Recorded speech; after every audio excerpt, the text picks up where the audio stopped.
Yeah, rightly so. This is what a few people had asked me about, is what's the ultimate package size of a nice little Voigtlander 40mm on the Fuji X-T10, and here it is. That's of course a necessity of using the Metabones Nikon F mount to Fuji X mount right here, and it's the 40mm Voigtlander.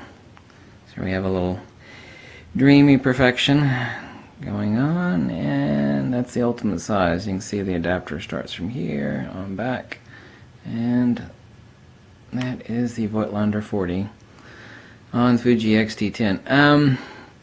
There was one important thing I wanted to mention, is that, like I said, the reason I bought this is not a replacement for anything. It seems like I have to keep stating that either people are, joshing, or they're serious, like I'm jumping ships here or nothing. And my God, that is not the case at all. I'm not replacing any of my awesome Nikon gear. I just have a bucket load of lenses, and I always wanted, as well as every other Nikon user, wanted the Nikon DF to be this. This is what Nikon should have made, but never did make when it came out with the film-like, retro, keep it simple, stupid camera. Here's actually an image that I took. This is what Nikon should have come out with when it came out with the Nikon DF, which is just a very well built but obnoxious beast of a camera. Tiny little form factor. You've got the highest quality optics in the front of this thing, a 16 megapixel sensor.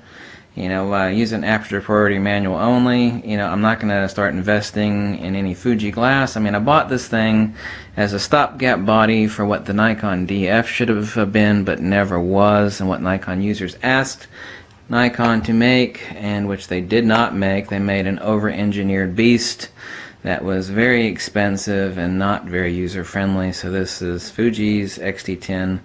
Is everything that the DF is not, and that's the reason I bought this thing. And I said, I'm not, I've been with Nikon my entire life. I've got a mountain of Nikon lenses. My Nikon stuff is going nowhere. But this fills the gap that Nikon dropped the ball on. They screwed the pooch on it, and Fuji did not.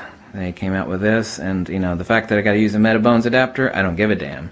I can't autofocus anything on the front of this thing as far as my Nikon lenses. I don't give a damn. I've been manually focusing my entire life. I don't care if all I can use is aperture priority or manual. I used to lug around a 4x5 Calumet camera. It's an obnoxiously huge beast. To me, this is incredibly handy and small and extremely well built. The image output is incredible on it. There is no glass elements. There are no glass elements inside the Metabones adapter. And for $99, if someone wanted something like this, that was awesome, that they can actually use even with non-AI Nikkor lenses, which are insanely cheap. This is an ideal choice. I can't remember if it's Wired magazine. It's some magazine, Techno magazine. They rated the Fuji X-T10 as the best value by a camera under $1,000. I'll actually say it's the best value underneath $1,200. So they're incorrect on that. Mirrorless, by the way, referring to mirrorless. Nikon D7100 is unquestionably the best camera value under $1,000, as I've stated before. But this is obviously a lot smaller than that, and the reason I bought it is very simple. I love the electronic shutter on it, which of course you got no moving shutter, which doesn't induce any shake. Don't need mirror up.